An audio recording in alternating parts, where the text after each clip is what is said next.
శ్రియకాంతాయ కళ్యాణ నిదే నిదేదిన శ్రీవెంకట నివాసాయ శ్రీనివాసాయ మంగళం. ముందుగా హిందూ టీవీ ప్రేక్షకులకు నమస్కారం. ఎందుకంటే ఎంతగానో ఆదరిస్తున్నటువంటి మా ప్రేక్షక మహాశయులకు అభివందనం, శుభాభివందనం. మరొక ప్రశ్న ఏంటంటే, వివాహాలకి అనుకూలించాల్సిన గ్రహాలు ఏవే ఉన్నాయో వాటిని మీరు వివరించగలుగుతారా? మీరు అడిగినటువంటి రెండో ప్రశ్న, వివాహానికి కావడానికి అనుకూలించేటువంటి గ్రహాలు ఏమిటి అని అడిగారు. అది చాలా చక్కటి ప్రశ్న. ఎందుకంటే ఈ కాలంలో వివాహం అనగానే పరుగులు తీస్తూ ఈ వివాహం ఎలా అవుతుంది, ఎలా దానికి సరి అయినటువంటి వాళ్ళు చెప్పకుండా కాబట్టి దీని విషయంలో మనం ఏం చేయొచ్చు అంటే, వివాహానికి అనుకూలమైన గ్రహాలు ఫస్ట్ మనం తెలుసుకోవాలి. అంటే జన్మజాతకంలో మనము సప్తమ భావానికి, కళత్ర భావానికి సంబంధించిన గ్రహము మనకు న్యాచురల్ జోడేక్ సైన్లో దానికి ఆ కళత్ర స్థానానికి కళత్ర కారకుడని ఉంటాడు. ఎవరే అంటే వివాహానికి అమ్మాయికైనా అబ్బాయికైనా కళత్ర కారకుడైనటువంటి వాడు శుక్రుడు, వీనస్ అంటాం. ఆ శుక్ర బలం మనకు ఉండాలి. వివాహం దానికి గురుబలము ఎంత విశేషమో అలాగే శుక్రగ్రహం కూడా మనకు అనుకూలంగా ఉండాలి. ఎప్పుడైతే శుక్రగ్రహం మనకు ఆ కళత్రకారకుడైన వాడు సప్తమ స్థానంలో కాకుండా, అష్టమ స్థానంలో కాకుండా, వ్యయస్థానం అంటే 12వ భావం, ఆ భావాలలో కాకుండా చతుర్థ స్థానంలో కాకుండా ఉన్నట్టయితే ఆ కళత్రాధిపతి అయినటువంటి శుక్రుడు, ఆ కళత్రకారకుడు శుక్రుడు ఏ స్థానంలో ఉన్నాడో చూడాలి. అలాగే మనకు వ్యక్తిగత జాతకంలో శుక్రుడు ఉచ్చస్థానమైనటువంటి మీనరాశి, అలాగే నీచస్థానం తులలో ఉంటుందన్నమాట. కాబట్టి జన్మజాతకాన్ని పరిశీలించినప్పుడు మాత్రమే ఆ యొక్క కళత్ర భావానికి, వివాహ సమయానికి ఏ గ్రహాలు అనుకూలిస్తున్నాయి, దానికి ఈ ప్రధానంగా శుక్రగ్రహం మనకి ఎక్కడ ఉంది, అది దానికి ఏ విధమైనటువంటి పరిహారాలు చేయాలి, ఆయన మిత్రక్షేత్రంలో ఉన్నాడా, అలాగే మిత్రుడితో కలిసి ఉన్నాడా, శత్రువుతో కలిసి ఉన్నాడా, అలాగే మూల త్రికోణంలో ఉన్నాడా, స్వక్షేత్రంలో ఉన్నాడా, దాన్ని బట్టి తెలుస్తుంది. మనకి ఇక్కడ గ్రహమైనటువంటి వివాహానికి కావాల్సిన గ్రహమైనటువంటిది శుక్రగ్రహం ప్రధానం.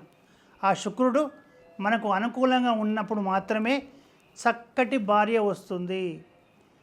రూపవతి అయినటువంటి భార్య, చక్కటి గుణము ఉన్నటువంటిది, విద్యావంతురాలైన అమ్మాయి కానీ అబ్బాయి కానీ వస్తుంది ఈ శుక్రగ్రహం అనుగ్రహంతో. అలాగే ఈ శుక్రుడే కాకుండా గురుగ్రహం కూడా మనకు వివాహానికి శుభగ్రహం. మనకు జ్యోతిష్ శాస్త్రంలో శుభగ్రహాలు 3 ఉంటాయి. ఇటు బుధుడు కానీ, శుక్రుడు కానీ, గురువు, అలాగే పూర్ణచంద్రుడు, వీరిని మాత్రమే శుభగ్రహాలుగా తీసుకుంటాం. ఎప్పుడైతే సప్తమ స్థానానికి మనకు శుభదృష్టి ఉంటే కళత్ర స్థానాధిపతి ఎక్కడ ఉన్నాడు, ఆయన దశ నడుస్తుందా, దాన్ని బట్టి కూడా తెలుసుకోవచ్చు. కాబట్టి వివాహానికి కావలసినటువంటి కారక గ్రహాలైనటువంటి శుక్రగ్రహం, అలాగే గురుగ్రహం, ఈ 2 గ్రహాలు మనకు అనుకూలంగా ఉంటే వివాహము తొందరగా అవుతుంది. వారి యొక్క శుభ దృష్టి దాని గ్రహాలపై వీక్షణ ఉన్నప్పుడు మాత్రం త్వరగా మంచి అమ్మాయి మంచి అబ్బాయితోని సత్సంబంధాలు కలిసి వివాహం అయితానికి అది ఆస్కారం ఉంటుంది. అలాగే ఆ కళత్ర స్థానాధిపతి దశ నడిచినప్పుడు, దశ కానీ అంతర్దశ నడిచినప్పుడు తప్పనిసరిగా వివాహం అవుతుంది.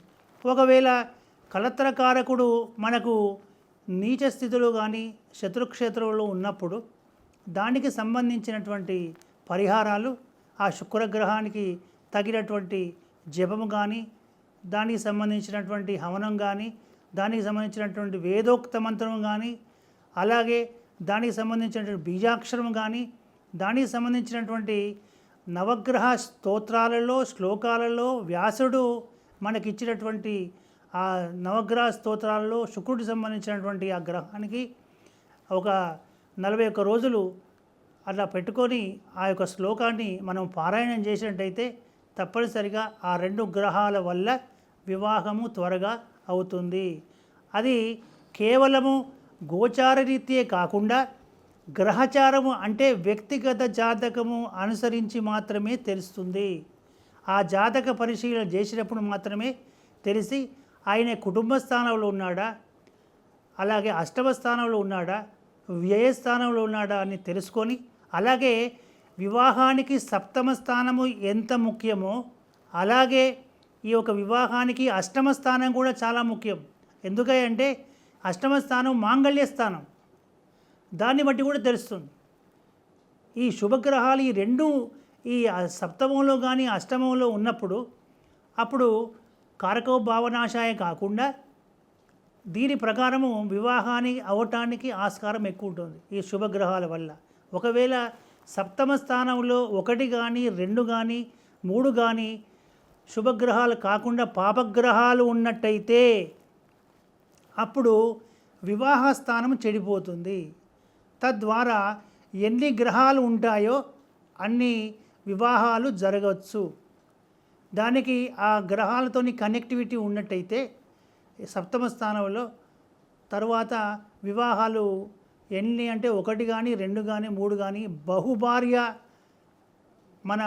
బహుభార్య జాతకం ఉంటుంది, లేకపోతే బహుకలత్ర యోగం ఉంటుంది, ద్వికలత్ర యోగం ఉంటుంది, త్రికలత్ర యోగం కూడా ఉంటుంది. కాబట్టి కలత్రం అంటేనే మనకు భార్య, సప్తమ స్థానం అంటేనే భార్య. మనకు అమ్మాయి అందంగా ఉంటుందా, ఎటించి వస్తుందని చెప్పేది కూడా సప్తమ స్థానమే. అష్టమ స్థానం మాంగళ్య స్థానం. అందుకు ఆ మాంగళ్యం దీర్ఘం అంటే చాలా సంవత్సరాలు దీర్ఘ సుమంగలిగా ఉండాలంటే అష్టమ స్థానంలో పాపగ్రహాలు ఉండరాదు. ఒకవేళ 1 కానీ 2 కానీ పాపగ్రహాలు ఉన్నట్టయితే దీర్ఘాయుష్మస్తు వస్తుంది, దీర్ఘ సుమంగలిగా ఉండే అవకాశం ఉంటుంది. కాబట్టి మీరు అడిగిన ప్రశ్న ప్రకారం మనకు ఈ వివాహానికి కావలసినటువంటి గ్రహాలు ఇటు శుక్రగ్రహం కానీ అలాగే గురుగ్రహం, ఈ 2 గ్రహాలతోటి మనకు తప్పనిసరిగా వివాహం జరిగే యోగ్యత కలుగుతుంది వారి శుభ దృష్టి వలన. ఈ వివాహ విషయంలో ఎవరికైనా ఎటువంటి సందేహాలు ఉన్నప్పటికీ, ఏవైనా పరిహారాలు కావాల్సినప్పటికీ మమ్మల్ని వ్యక్తిగతంగా కలిసినట్టయితే మీ యొక్క వ్యక్తిగత జాతకాన్ని మనము పరిశీలించి దానిలో ఏ దోషాలు ఉన్నాయి, దానికి ఏ పరిహారం చేస్తే బాగుంటుంది, తద్వారా మీకు శుభాన్ని కలిగించి మనము సంవత్సరము దీర్ఘమాయుగా ఆరోగ్యాలతో ఉండేటట్టు చేయొచ్చు. కింద కనిపిస్తున్న ఫోన్ నెంబర్లకు సంప్రదించగలరు. చూశారు కదండి, మనకి పాణిగ్రహాల సమయాన్ని ఎలా మనం నిర్ధారించుకోవాలో, వివాహ సమయం వచ్చిందని ఎలా నిర్ధారించుకోవాలో, అలాగే మన వివాహానికి, మన పిల్లల వివాహానికి ఎలాంటి గ్రహాలు అనుకూలిస్తాయో మనం గురుగారి ద్వారా చక్కగా మనం తెలుసుకున్నాం. మరొక విషయంతో మళ్ళీ కలుద్దాం. అంతవరకు నమస్కారం.